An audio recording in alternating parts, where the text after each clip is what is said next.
David, son of Jesse, by the authority vested in me as priest of the God of Israel, I place this scepter in thy hand as a symbol of your authority as vicegerent of God.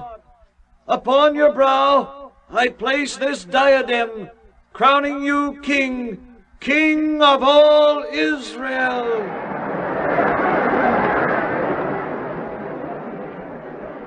It has taken many years, David, and much patience on your part, but at last God's will is fulfilled. You are king over a strong, united, and obedient Israel. Long live the king! Long live the king! Long live the king!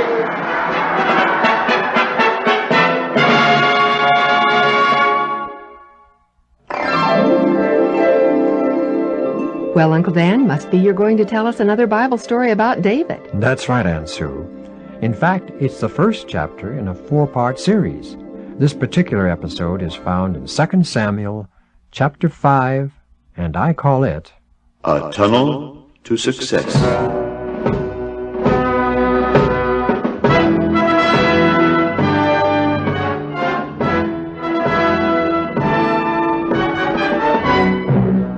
And David was 37 years old when he began to reign over all Israel. Members of my court, some of you have been with me since the days of the cave of Adullam.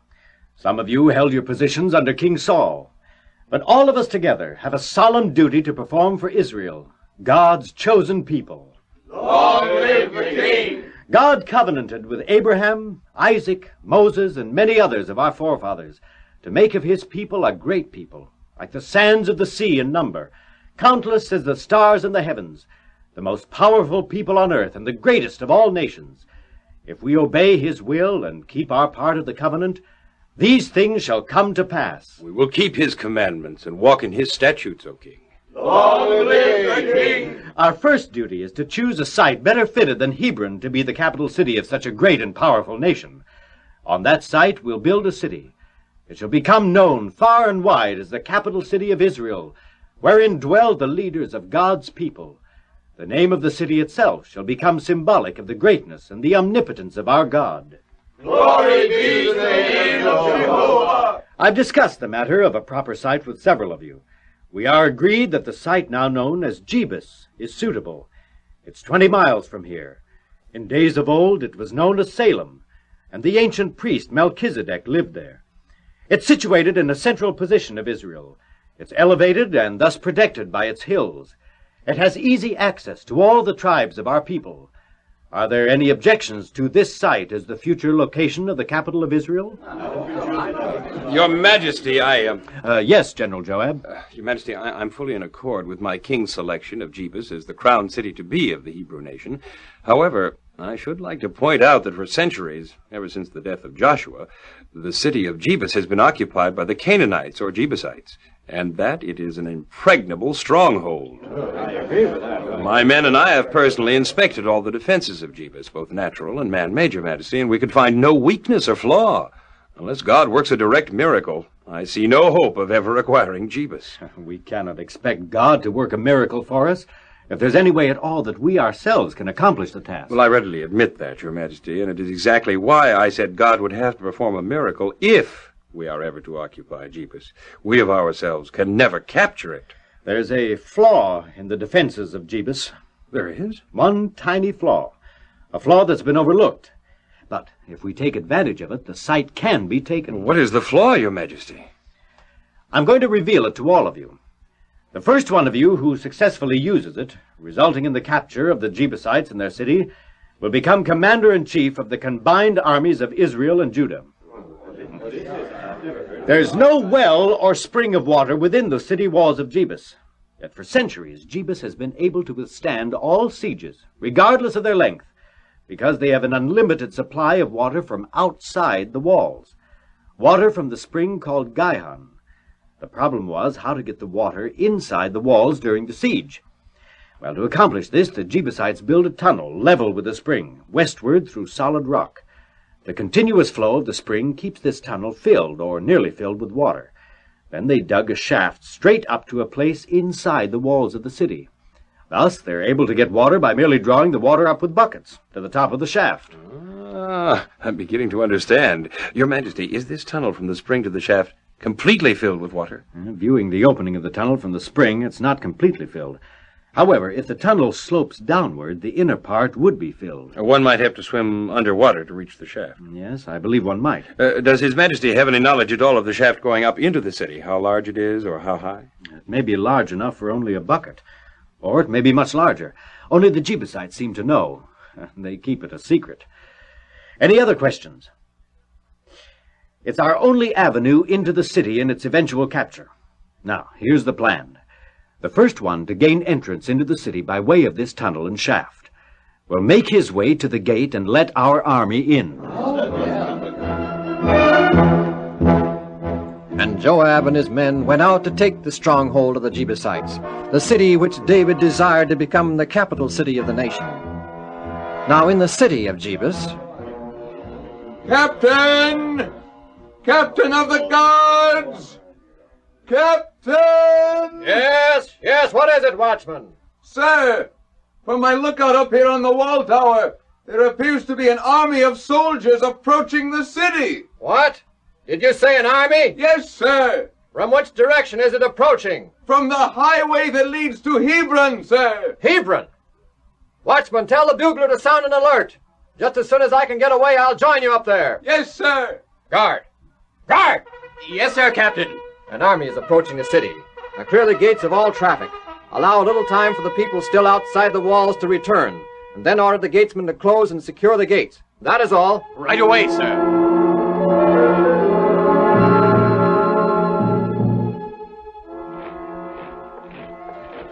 Well, watchman, can you make out whose army it is? Not exactly, sir, but I strongly suspect it's David's. What? Little David's band of 600 men?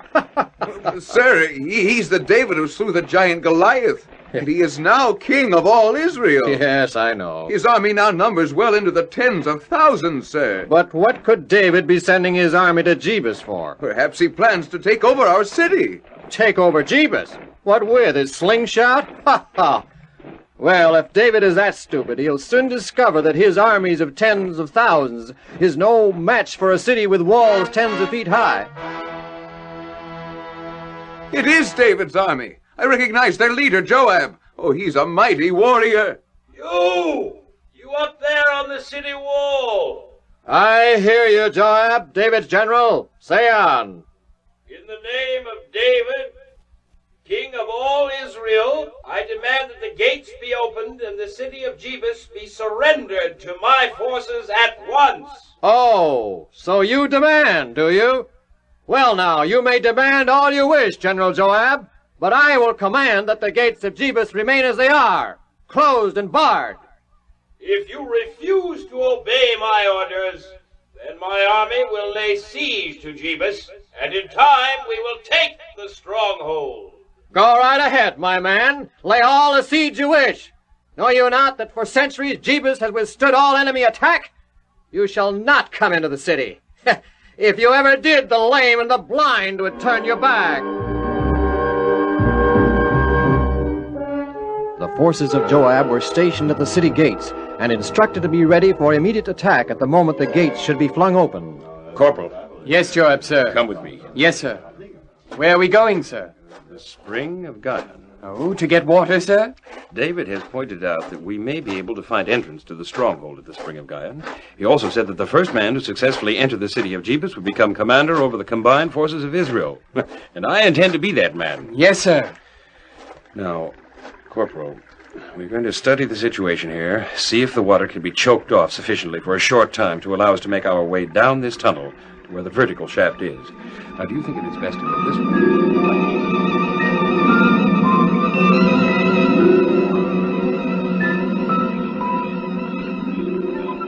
But, sir, it's night, dark. You can't see a thing. Well, neither can they see us. How are you possibly going to go through that tunnel and up the shaft in the dark?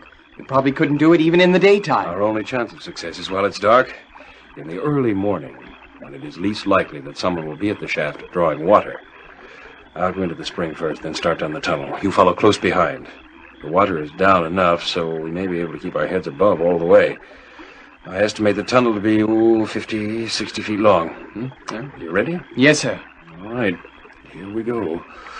Oh, it's cold. Whoops, it gets deeper here. I just barely walk on the tip of my toes. Well, if it just doesn't get any deeper, we'll be all right. No, a little more shallow here. I'm not going to say any more unless someone hears us at the top of the shaft. Follow me. Yes, sir.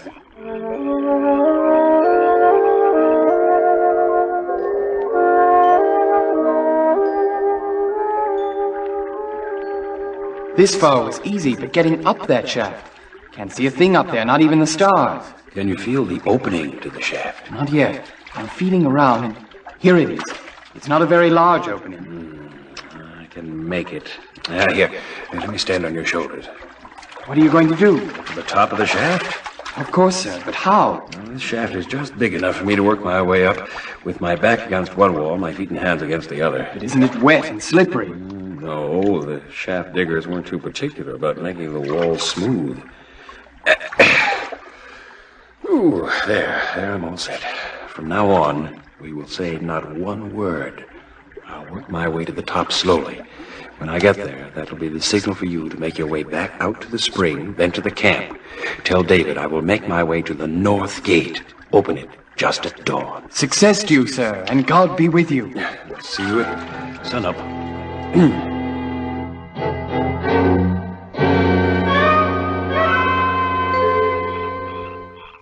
David, sir, it's almost sunup and the gates are still closed. Do you think General Joab has a chance? Joab is a clever man, and the Lord is on our side.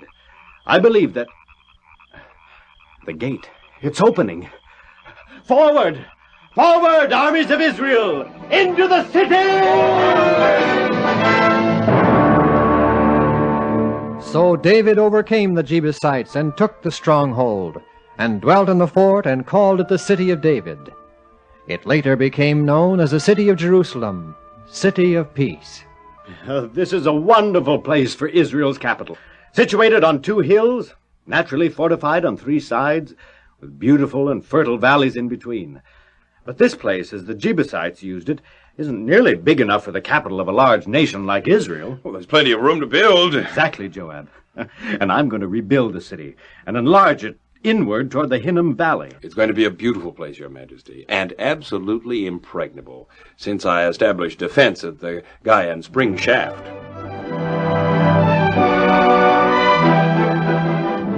And David became greater and greater, for the Lord, the God of hosts, was with him.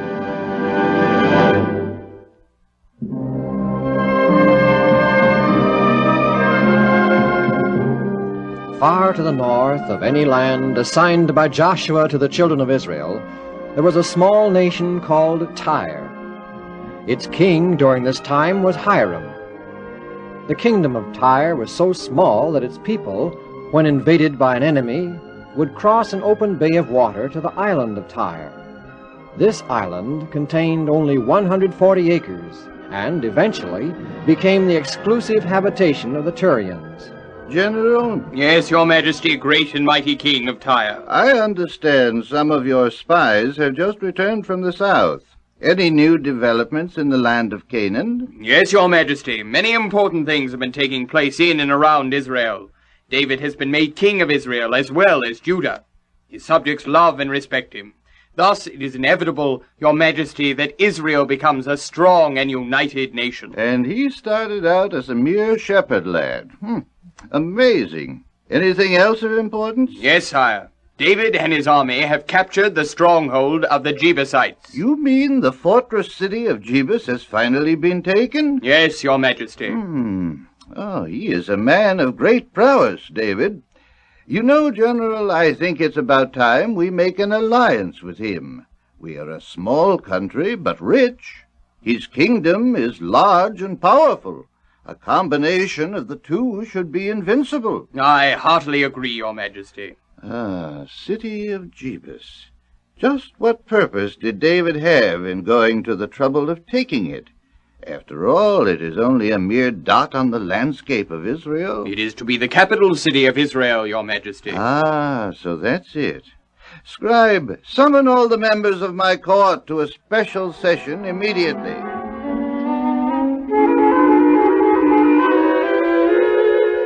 The matter then is settled. Each of you will begin at once to accomplish your assigned task, and remember to select only the best building materials.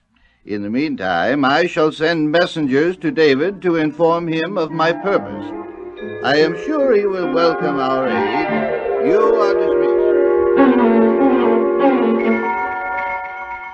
Ambassadors from Hiram, king of Tyre, to see his majesty, king of Israel! Glory to David, king of Israel. Welcome to the land of Israel. May your stay be long and pleasant. We come to this beautiful land, your majesty, with a message of goodwill and everlasting happiness from our king to the great and renowned David, king of Israel. I'm grateful for the good wishes of your king.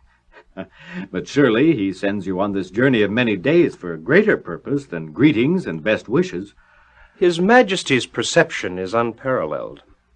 We come, your majesty, to negotiate an alliance between Israel and Tyre. Tyre is small in area, it's true. Yet we occupy a strategic position on the shores of the Great Sea and carry on commerce with every city and nation bordering its shores. We also have access to a great abundance of costly lumber and trees, metals and minerals. Consequently, we possess great wealth, a source of power in itself. Israel is a great nation occupying many miles of beautiful mountains, streams, and forests. You have fruit and nut trees in abundance. Your people are true and loyal, and you yourself, O king, are a wise and just and mighty king. An alliance between our two nations would cause other nations to look upon us with fear and respect. You present your case well, Ambassador. Proceed. His Majesty lacks one thing. And what may that be? A royal palace, your Majesty. A palace your loyal people can point to with pride. A palace large enough to accommodate rooms and structures necessary to carry on the royal business of such a large and powerful nation as Israel. Again, I say, your king chose well his ambassadors. Then your Majesty would agree I agree only to the fact that your king is right. Israel is in need of a royal palace. But what has that to do with an alliance between Israel and Tyre? I have the pleasure of informing His Majesty that at this very moment great trains of costly materials are on their way from Tyre as gifts to Israel for the building of a royal palace. But of what use is all that material to me? I've not the talented workmen to build a palace such as you speak of. Again I have the honor to inform His Majesty that my king made provision for just such a situation. He is sending architects, carpenters, masons, and workmen of varied skills and ability to build the palace for His Majesty. You may return to your wise and generous king with the message that David accepts his gifts with deep gratitude and would be happy to enter into an alliance with Hiram, king of Tyre. Furthermore, inform His Majesty that I, David, trust that a warm and lasting friendship will develop between the two nations and peoples. And they builded David an house. And David perceived that the Lord had established him king, and exalted his kingdom for the sake of Israel, God's chosen people. The increasing strength of Israel in its union under David, the acquisition of the stronghold of Jebus as the capital, and the alliance with the rich country of Tyre, excited the anger and hostility of a long-time enemy of Israel, the Philistines. Your Majesty, King Achish of Philistia, I beg permission to speak concerning an important and urgent matter. Permission granted. It has to do with the nation of Israel, Your Majesty, and especially with David, their new king. Yes, David, how well I remember him. A wise and crafty general. Wise and crafty enough to make me believe he was on my side once. And I fell for it. Well, be that as it may, Your Majesty, David is now king over all Israel. He's conquered Jebus and made it his capital. Capturing Jebus was an impossible task, yet David did it. A great man. I wish he were on my side.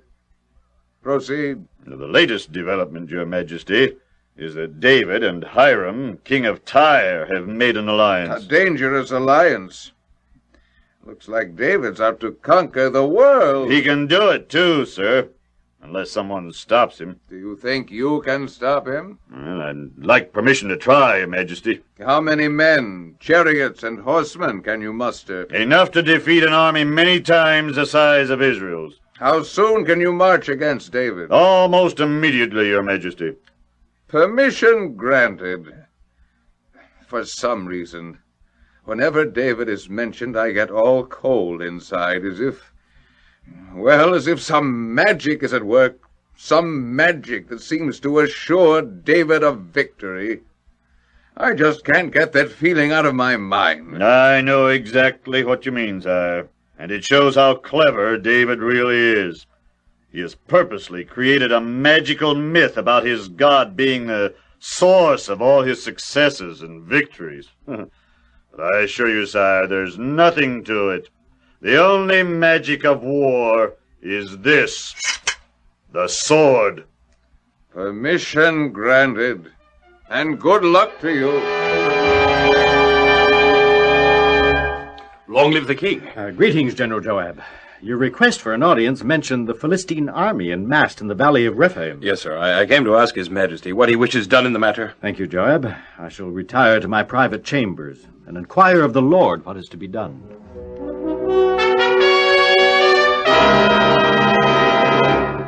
O Lord God of Israel, thou art all-powerful. Thou knowest all things. Thou knowest that the Philistines are camped in the valley of Rephaim with the intent of subduing and slaying Israel, thy people. O Lord, shall we fight the Philistines? Wilt thou deliver them into our hands? And the Lord bade David go and fight the Philistines. For, said he, I shall surely deliver them into thy hand. General, the Lord of hosts has promised us victory. So get you together, the army, and we will subdue the Philistines.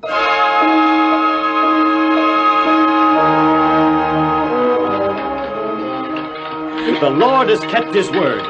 The Philistines are defeated. Gather together all the images they've left behind and burn them, that all Israel may know that all gods except the God of Israel are false gods.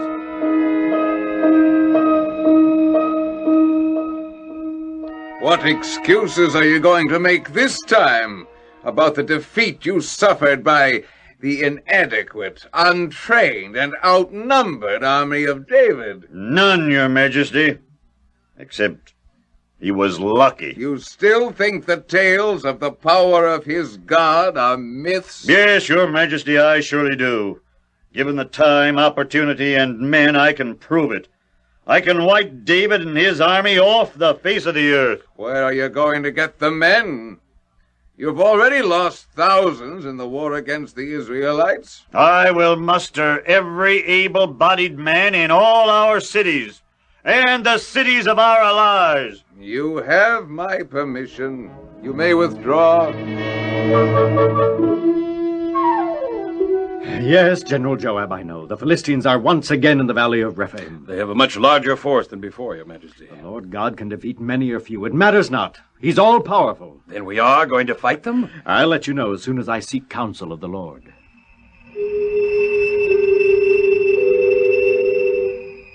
So, O God of hosts, instruct thy servant in this matter. David, my servant, thou shalt not send thy army against the Philistines. Instead, send an ambush behind them over against the mulberry trees. Let them wait there until they hear the sound of the wind blowing in the trees. Then you shall get up and attack, for then shall the Lord go before you to smite the host of the Philistines. There's not a cloud in the sky. We may have to wait a long time for the wind to stir the mulberry leaves. It's no use to talk in whispers, Joab. We're a long way from the Philistine outposts. Oh, well, yes, Your Majesty.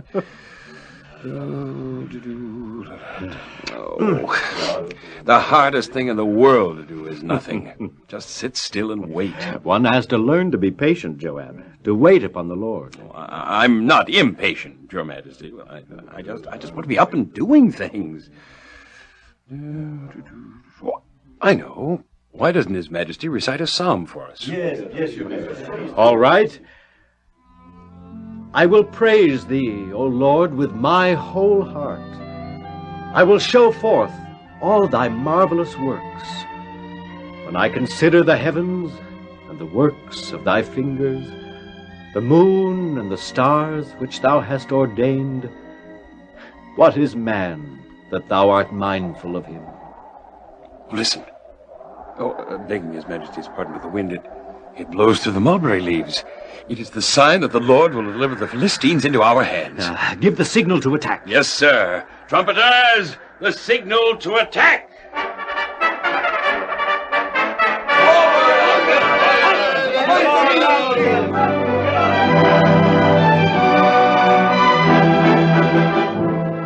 And David obeyed the commandment of the Lord, and smote the Philistines from Geba even to Gezer. And the fame of David went out into all lands, and the Lord brought the fear of him upon all nations